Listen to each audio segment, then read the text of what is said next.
Kuya, binibigyan ko po ng 2 puntos si Gladys kasi po feel ko po miss niya na po si Wahe na kanyang soon-to-be asawa kaya kailangan niya na pong umuwi sa outside world.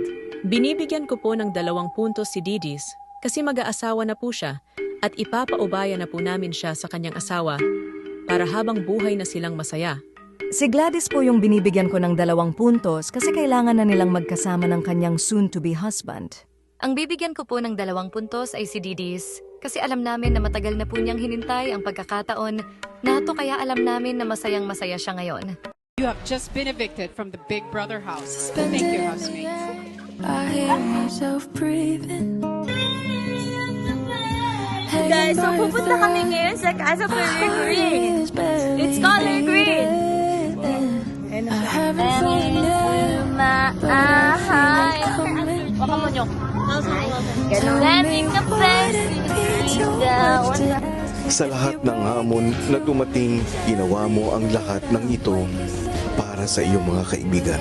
beside me, and who I hold on to today.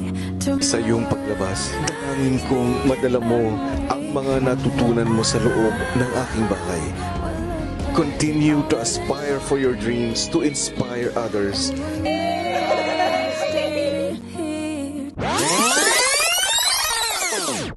What's up mga kaibigan?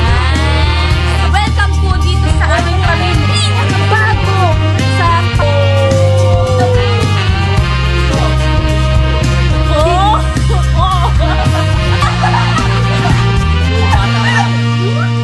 Sa'yo lang ako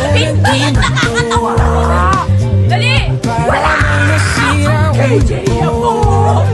Dahil ang puso ko unti-unti bumibigay, sinisira mo.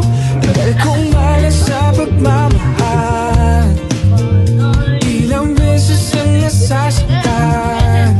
Sana hindi na maulit ang dati.